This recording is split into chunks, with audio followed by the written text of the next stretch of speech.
क्रतो लोकहितं नृपा आत्मवित् सम्मतां पुंसां श्रोतव्यादिषु यः परः। प्रभु प्यारे, कल हम और आप सभी लोगों ने भगवान की मंगलमयी कथा श्रवण कर रहे थे। इससे पहले की जो कथा हम और आप सभी लोग श्रवण कर रहे थे, शौनकादिक 88,000 ऋषि पूछते जा रहे थे और श्री सूत जी महाराज श्रवण कराते जा रहे थे। और आज से एक कथा और प्रारंभ हो रही है। राजा परीक्षित जी महाराज प्रश्न करते हैं और श्री सुखदेव जी महाराज उत्तर देते जा रहे हैं। जब कलयुग राजा परीक्षित के मस्तिष्क पर सवार हुआ है, तो जो राजा बड़े सात्विक हुआ करते थे, जिनके राज्य में कभी घरों पर ताला लगता ही नहीं था, जिनके राज्य में गायों को दुहना नहीं पड़ता था, अद्भुत राज्य परीक्षित का चल ही रहा था। कलयुग को उन्होंने 4 जगह दी थी। कल हम लोगों ने इन कथाओं को सुना है। द्योतम पानम स्त्रियः सूना यत्रा धर्माश्चतुर्विधा। जहां पर लोग जुआ इत्यादि खेलते हैं, वहां पर साक्षात कलयुग का निवास होता है। प्रेम से कह दो राधे राधे। पानम, जहां पर लोग मदिरा इत्यादि का सेवन करते हैं, वहां पर कलयुग का निवास होता है। जहां पर व्यभिचार होता है, वहां पर भी कलयुग का ही निवास है। सूना कहते हैं जहां पर पशुओं की बलि दी जाती है, वहां पर भी कलयुग का ही निवास है। राजा परीक्षित कहने लगे कि महाराज, हमने आपको 4 जगह दे दी है, अब आप जाओ, हमारे राज्य से कहीं बाहर जाओ। परीक्षित जी महाराज ने कहा, निकल जाओ राज्य से। कलयुग कहता है कि महाराज, 4 जगह तो आपने दी है, लेकिन ये चारों जगह बड़ी गंदी जगह है। कोई भला आदमी तो इन जगहों पर आता नहीं है भैया।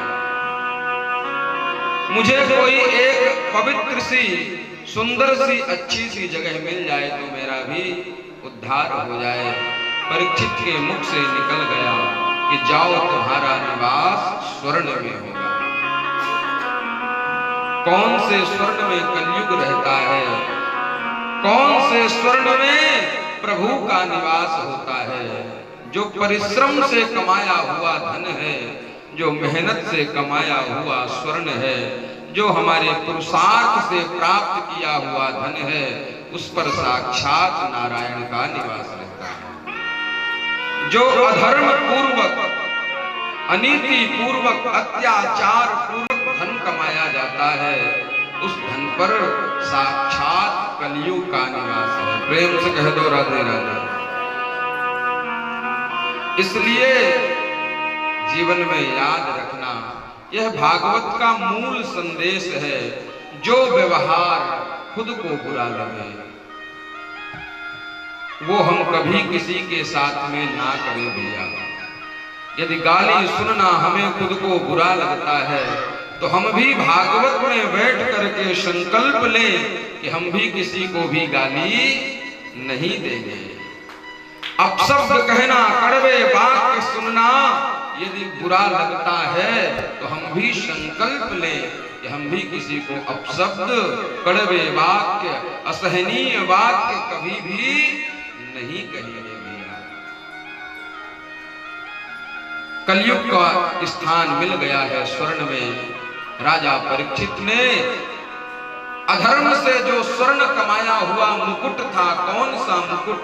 जो जरासंध को मार करके भीम और कृष्ण लेकर के आए थे हस्तिनापुर, उस मुकुट को धारण किए हैं।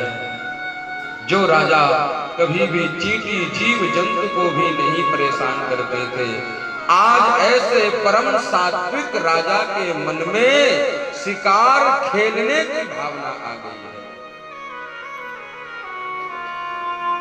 प्रभु प्यारे शिकार खेलने के लिए जंगल में गए हैं। क्या देखा है? एक बैल है, एक गाय है, और उस बैल को भी एक काला पुरुष खड़ा है और उस बैल के 3 पैरों को काट दिया है। 3 पैर कट गए हैं बैल के। ये बैल कोई और नहीं है भैया, यह बैल कौन है? साक्षात धर्म ही बैल का रूप लेकर के आया है।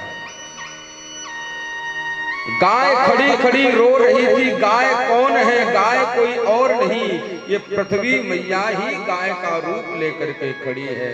पृथ्वी पर जब सत्कर्म होता है, पृथ्वी पर जब पुण्य होता है, पृथ्वी पर जब यज्ञ होता है, पृथ्वी पर जब भगवान की कथा होती है, तो यह पृथ्वी गदगद होती है, प्रसन्न होती है। राजा परीक्षित पूछ लिए हैं, क्यों भैया तुम कौन हो? तुमने इस वृक्ष को, इस बैल के 3 पैर को काट रखे हो, आखिर क्या कारण है? बद तुम सत्वरम, बताओ आपने क्यों काटा है? उसने कहा कि महाराज मेरा नाम कलयुग है। कलयुग। बैल के जो 3 पैर को काट रखा था वह 3 पैर है सत्य, सोच और दया। कौन कौन से पैर हैं? सत्य, सोच और दया। मानो इस कलिकाल में कोई सत्य बोलना नहीं चाहता भैया, प्रेम से कह दो राधे राधे। और जो कोई सत्य बोल देता है तो सोचता है कि कम से कम हरिश्चंद्र के लेवल पर नाम तो आएगा नहीं, लेकिन उनके आसपास तो मेरा नाम नहीं आया। सत्यम नास्ति तपः शौचम दया दानम न विद्यते। सोच कहते हैं पवित्रता को, पवित्रता समाप्त हो गई। आजकल देखो तो झूठ ही ले रहे हैं, झूठ खा रहे हैं, उसी हाथ से खा रहे हैं, उसी से ले रहे हैं। पवित्रता विलुप्त हो गई है। दया भी समाप्त होती नजर आ रही है भैया। थोड़ी थोड़ी सी बात को लेकर के, छोटी छोटी बातों को लेकर के हम एक दूसरे के शत्रु बन जाते हैं। मानव जीवन का कोई भरोसा नहीं है, फिर भी हम छोटी छोटी बातों को लेकर के विवाद उत्पन्न करते हैं। दया भी विलुप्त हो गई। केवल एक पैर से वह बैल खड़ा था, वह कौन सा चरण है? वह धर्म रूपी, दान रूपी चरण है। कलयुग में लोग दानी बहुत हुए हैं, बड़े बड़े दानी हुए हैं, दान रूपी चरण से खड़े हैं प्रभु प्यारे। और इधर कलयुग का सवार होना राजा परीक्षित के ऊपर। शिकार खेलने जंगल में गए हैं, भूख और प्यास लगी है। जब भूख और प्यास लगी है, बगल में शमीक मुनि का आश्रम था। शमीक मुनि के आश्रम पर गए हैं राजा परीक्षित। जल जलपान की याचना करने लगे कि महाराज मुझे जल पिला दो, मुझे बहुत जोर से भूख लगी है, कुछ खाना खिला दो। अब संत असली थे, समाधि उनकी असली लगी थी। राजा परीक्षित ने सोचा ये राजा जो है हमको देख करके नेत्र बंद कर लिए हैं, क्योंकि राजा को कहीं कुछ खिलाना पिलाना ना पड़े। राजा को क्रोध आया है परीक्षित को। बगल में मृग सर्प पड़ा हुआ था, धनुष की नोक से उस सर्प को उठाया और शमीक मुनि के गले पर डाल करके चल पड़े हैं। इधर अनेकों अनेक शिष्य आए हैं और शमीक मुनि के पुत्र का नाम था श्रृंगी ऋषि। उनसे जाकर के बताया है कि आपके पिता का बहुत बड़ा अपमान हो गया है, बहुत बड़ा अपराध किया है। राजा परीक्षित ने, बगल में जल था, श्रृंगी मुनि ने उस जल को लेकर के श्राप दिया है। जिन्होंने ऐसा अपराध किया है, जिन्होंने ऐसा कुत्सित कर्म किया है, उन्हें इन्हीं सर्प का जो वंशज है तक्षक नाग, आकर के डसेगा, 7 दिन में प्राणांत हो जाएगा। जब समीक मुनि की समाधि खुली है, देखे हैं, ओहो, कहने लगे हैं तुमने अपराध कर दिया बेटा। अरे राजा परीक्षित जैसा धर्मात्मा राजा कोई हो ही नहीं सकता, उनके कारण ही तो हम लोग जंगलों में निर्भीक भजन कर रहे हैं। तुमने अपराध कर दिया, जाओ एक अपने शिष्य को संदेश लेकर के भेजा है, राजा परीक्षित को बताया है। राजा परीक्षित ने तत्क्षण अविलंब ही सारे सुख को, सारी सुविधाओं को, सारे राज्यपाट को तुरंत त्याग दिया है। ऐसा नहीं सोचा है उन्होंने कि हमको वृंदावन जाना है तो 2-4 जोड़ी कपड़ा 10-20 हजार रुपए रख करके ले जाएं, जरूरत पड़ेगी। तत्क्षण उन्होंने सब कुछ का त्याग कर दिया है भैया, और त्याग करके शुक्रताल में जाकर के गंगा के किनारे बैठ गए हैं। सभी ऋषि महात्मा, अमलात्मा, विमलात्मा, संत महात्मा आने लगे हैं। आज मानो कुंभ जैसा वातावरण बन गया है। आकर के कोई कहता है कि सपाद लक्ष्य महामृत्युंजय का जप करा लो भैया, मृत्यु पर विजय प्राप्त हो जाएगी। वेद वेदांत घोखैश्च गीता पाठैर्मुहुर्मुहुर्, वेदों का पाठ सुना रहे हैं, उपनिषदों का पाठ सुना रहे हैं, लेकिन कोई उनके मन में शांति नहीं मिली। इतने में इधर से परम वीतराग श्री सुखदेव जी महाराज, जो कि परम विरक्त है, कौपीन धारण किए हुए हैं और चले आ रहे हैं दिगंबर का वेश बना करके। गांव के छोटे छोटे बच्चे सुखदेव को पागल समझते हैं, कुछ लोग तो उठा उठा करके सुखदेव पर धूल फेंक रहे हैं। हमें भी इन कथाओं से सीखना है बाबूजी। क्या सीख सकते हैं इन कथाओं से? हमें यही सीखना है कि कोई जरूरी नहीं कि जीवन में सदैव सम्मान ही मिले, कभी अपमान मिले, उसको भी सहन करने की क्षमता होनी चाहिए। मानव का जीवन गजराज की तरह होना चाहिए। प्रेम से कह दो जय सिया राम। बात समझ में आ रही है ना? जैसे हाथी चलता है तो श्रद्धालु लोग कहते हैं महाराज गणेश जी आ गए, गणेश जी समझ के प्रणाम करते हैं। कुछ नास्तिक लोग विचार करते हैं देखो तो सही है, हाथी है अजगर की तरह खा करके तंदुरुस्त मोटा ताजा पड़ा रहता है।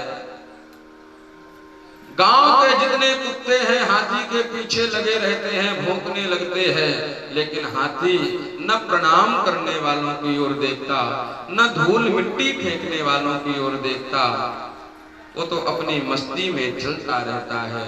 ठीक उसी प्रकार से हमें भी हमारा लक्ष्य है प्रभु प्राप्ति, हमारा लक्ष्य है प्रभु से प्रेम, इसलिए अपने लक्ष्य की ओर बढ़ते चले। श्री सुखदेव जी महाराज का आगमन हुआ है कि तत्रा भवद भगवान व्यास पुत्रो यद्रक्षया गामट मानो नपेक्षा कि अलक्ष्य लिंगो निज लाभ तुष्टो व्रतश्च बालैर अवधूत वेशः। मानो राजा परीक्षित के द्वार पर आज साक्षात मुक्ति ही चल करके आ गई है, मुक्ति ही चल करके आई है। और यहाँ से राजा परीक्षित ने प्रश्न करना प्रारंभ किया। प्रेम से कह दो जय सिया राम। एक बार थोड़ा मुस्कुराते हुए भी कह देंगे भैया जय सिया राम। ये भी एक प्रकार की भक्ति है बाबूजी। प्रसन्न रहना भी प्रभु की एक भक्ति है। आप बैठे हैं मुंह लटका करके, उदास होकर के, सामने वाला भी देख करके चिंतित हो जाता है। और आप खुश रहेंगे, प्रसन्न रहेंगे, तो जो भी मिलेंगे आपको देख करके प्रसन्न हो जाएंगे। इसलिए ऑलवेज स्माइलिंग, हर समय प्रभु के मस्ती में मगन रहना चाहिए। बड़ा सुंदर उन्होंने प्रश्न किया है। यहाँ से भागवत प्रारंभ होती है कि अतः प्रच्छामि संसिद्धिं योगिनां परमं गुरुं पुरुषस्येह यत् कार्यं म्रियमाणस्य सर्वथा। अतः प्रच्छामि, प्रच्छामि का अर्थ होता है पूछना। राजा परीक्षित ने यहाँ से पूछना प्रारंभ किया है। योगिनां परमं गुरुं, हे योगियों के योगी, हे गुरुओं के परम गुरु, पुरुषस्येह यत् कार्यं म्रियमाणस्य सर्वथा, जिन पुरुषों को 7 दिन में मरने का श्राप लग गया है, जिनको 7 दिन में मरना है, उन्हें क्या करना चाहिए?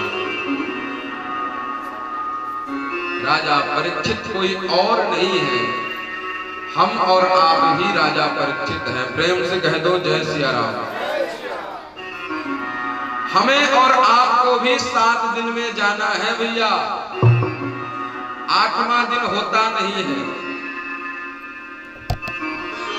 और हम लोग भविष्य की चिंता को लेकर के बड़े परेशान रहते हैं कि हे भगवान, हम चले जाएंगे तो हमारे बेटा नाती तो भूखे ही मर जाएंगे।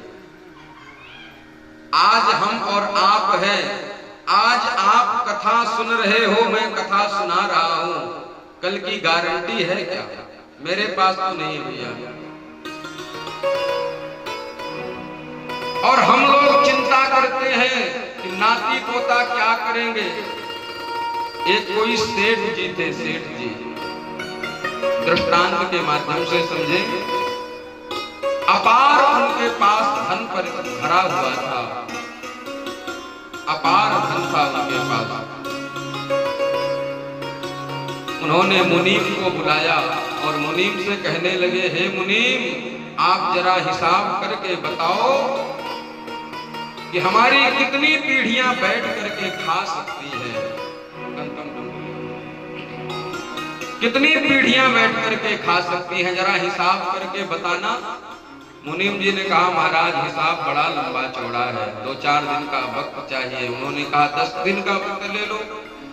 10 दिन पूर्ण हुए, मुनीम जी हिसाब लगा करके लाए और सेठ जी से कहने लगे कि महाराज, आपकी 27 पीढ़ी यदि चाहे कि मैं कुछ ना करूं, केवल बैठ के खाऊं और सोऊं, तो कमी पड़ने वाली नहीं है।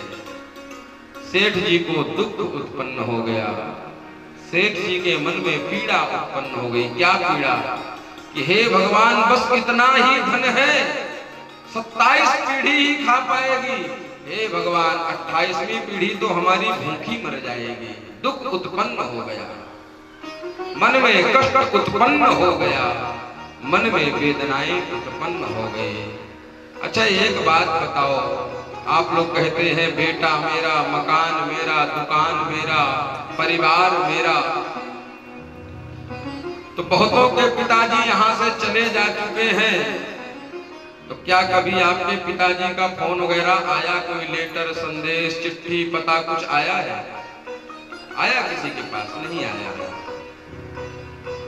प्रभु प्यारे, इसलिए सच्चा संबंध, सच्चा रिश्ता यदि कोई है तो जीव और ब्रह्म का ही माना जाता है। ईश्वर अंश जीव अविनाशी, हम और आप स्वयं भगवान के ही अंश है। आत्मा सो परमात्मा। प्रभु प्यारे, अब यहां से श्री सुखदेव जी महाराज ने बोलना प्रारंभ किया है, बोलना प्रारंभ किए हैं। द्वितीय स्कंद से आइए सुनते हैं कि सुखदेव जी महाराज ने क्या बोला है। इधर गोस्वामी तुलसीदास जी ने जब रामचरितमानस की रचना किए हैं तो उन्होंने भी वा शब्द का प्रयोग किया है। और इधर सुखदेव जी महाराज जब भागवत को बोलना प्रारंभ किए हैं, वो भी वा शब्द से ही बोलना प्रारंभ किए हैं। वर्णानामर्थ संघानाम, गोस्वामी बाबा ने।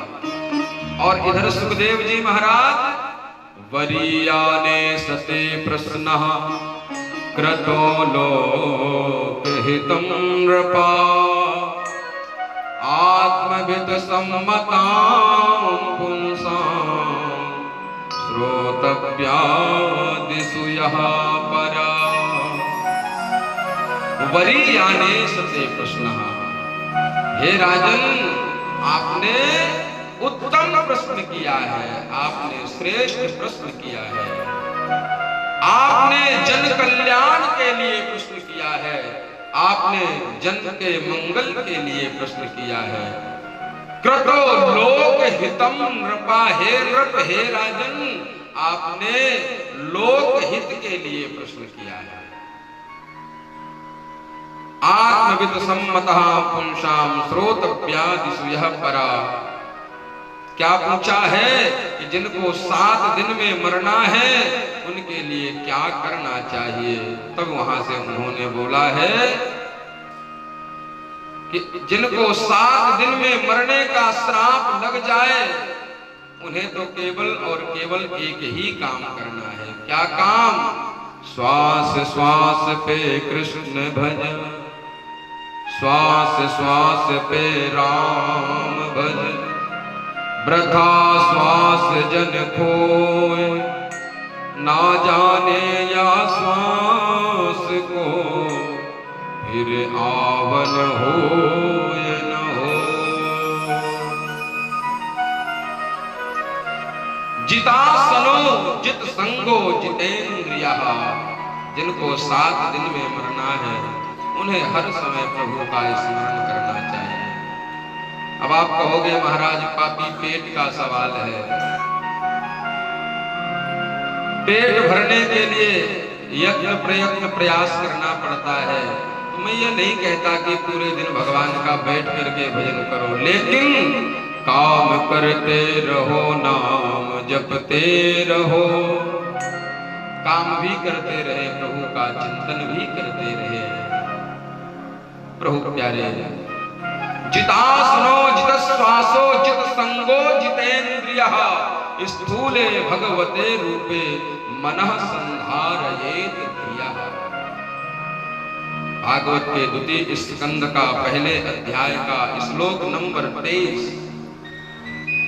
सबसे पहले हमें आसन को जीतना है, एक आसन में बैठने का अभ्यास हो।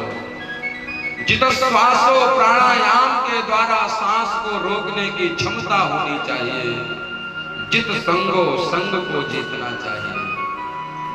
अच्छा बाबूजी, भले हम कितने ही ईमानदार क्यों ना हो, लेकिन हम दुर्व्यसनियों के पास बैठेंगे तो लोग तो यही कहेंगे कि भैया जब दोस्त इनके ऐसे हैं तो ये भी जरूर कुछ ना कुछ लेते देते होंगे। इसलिए हमारा शास्त्र कहता है महाजनों एन गता सपंथः, महापुरुषों का संग करना चाहिए, बड़ों का संग करना चाहिए। मनः संधारयेत धियः, मन को भगवान के चरणों में लगाना चाहिए। इसलिए हे राजन तुम चिंता मत करो। खट्वांगो नाम राजर्षि ज्ञात्वेयत्यामिहायुषा मुहूर्तात् सर्वमुत्सृज्य गतवान् भयं हरिम्।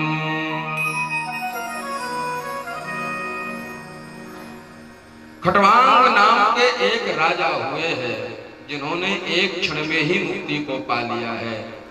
और हे परीक्षित तुम्हारे पास तो 7 दिन है, 7 दिन चिंता मत करो। और यहाँ से सुंदर कथा प्रारंभ हुई है। सबसे पहले उन्होंने भगवान के विराट रूप का वर्णन किया है। प्रेम से कह दो जय सिया राम। इसीलिए भागवत में व्रत का विधान नहीं है, लेकिन ये बात जरूर लिखी है। कौन सी? युक्ताहार विहारश्च। इतना भोजन करके कथा सुनने के लिए बैठे जितने में आलस और प्रमाद यानी नींद इत्यादि ना आए। प्रेम से कह दो जय सिया राम।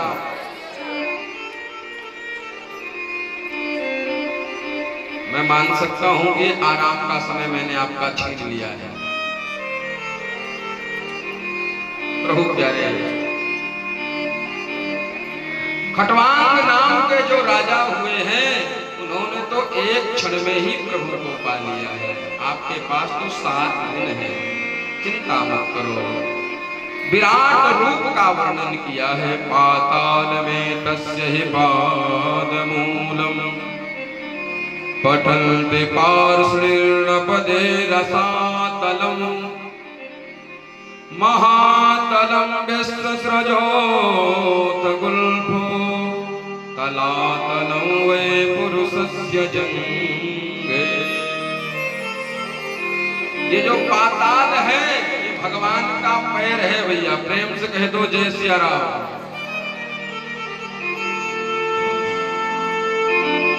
महातलम विश्वसृजोत गुल्फो तलातलम वै पुरुषस्य जंगे। जो तलातल है ये भगवान का जंघा है भैया।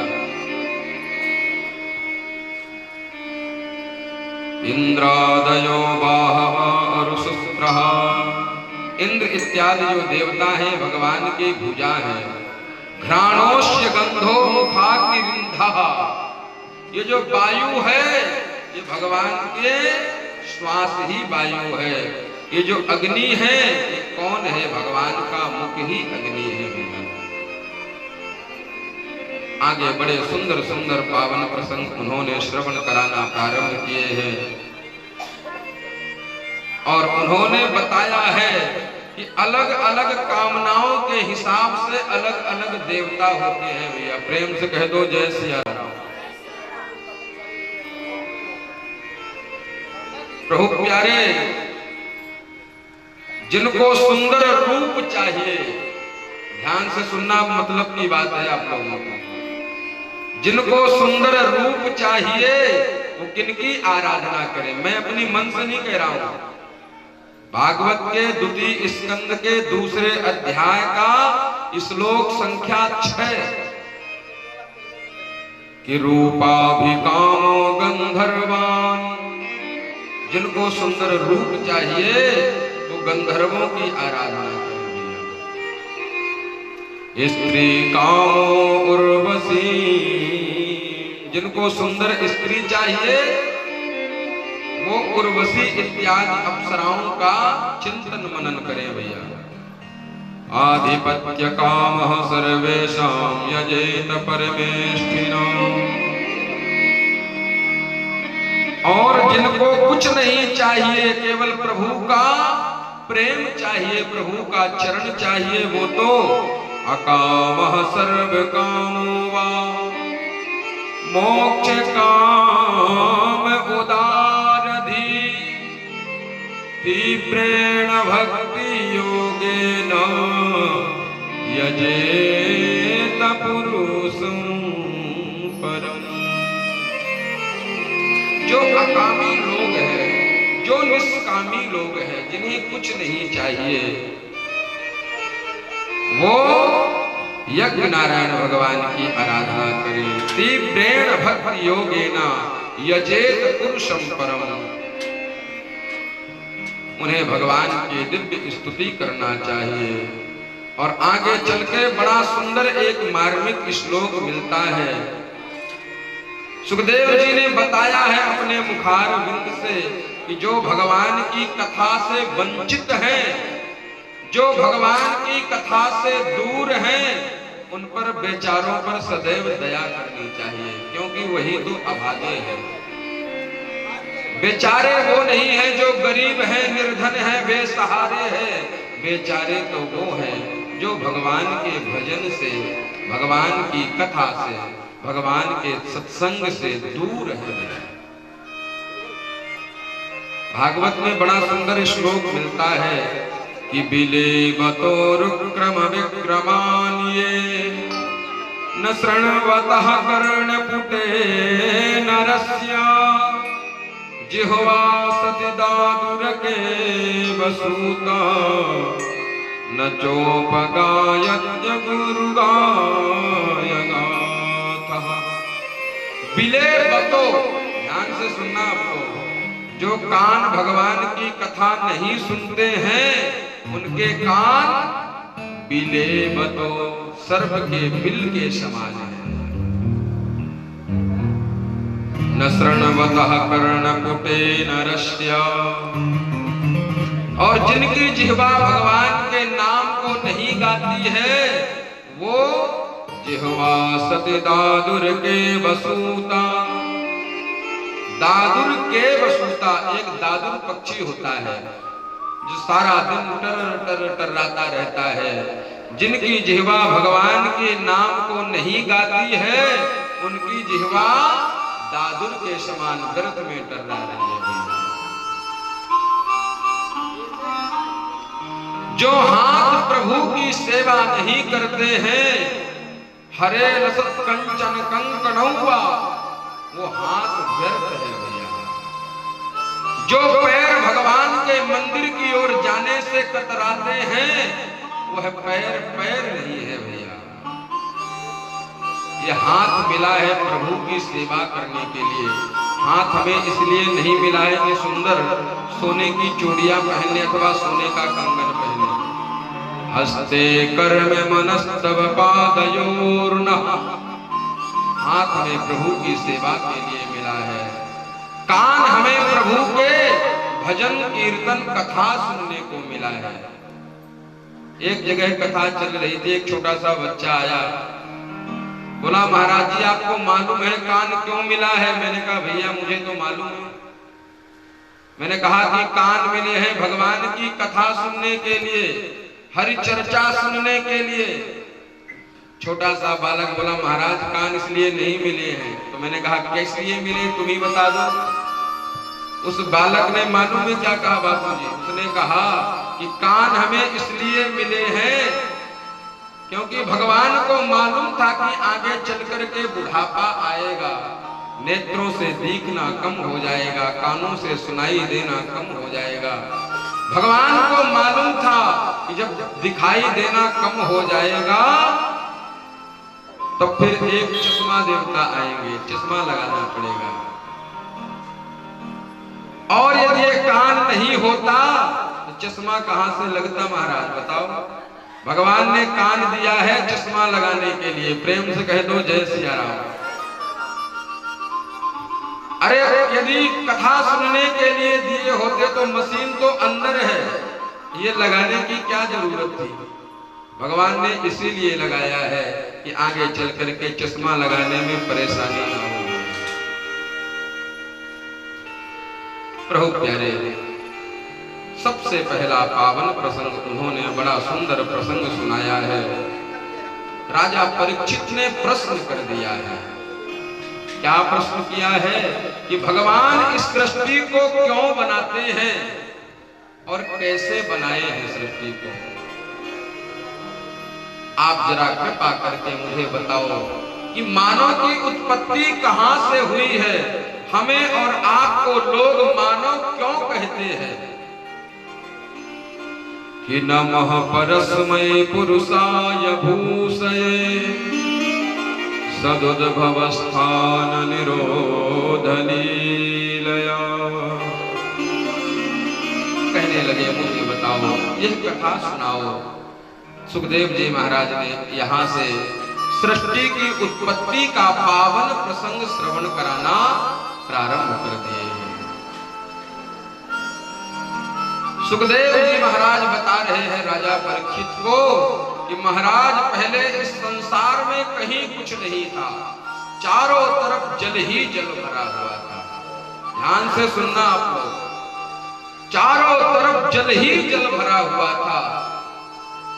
जल को कहते हैं नार। प्रेम से कह दो जय सिया राम। जल का नाम नार है। और नार यानी जल जल पर कौन सो रहे थे? नारायण भगवान उस एक बट के पत्ते पर आराम से विश्राम कर रहे थे। नार यानी जल, अयन यानी सोना, उस जल के ऊपर विष्णु भगवान शयन कर रहे थे। नाम पड़ गया है नारायण। प्रेम से कह दो राधे राधे। नाम पड़ा है नारायण। प्रभु प्यारे, नारायण ने सोचा कि एको हम बहुत श्यामा, मैं एक हूं बहुत कैसे हूं। बस मन में यह विचार चल ही रहा था, मन में यह संकल्प चल ही रहा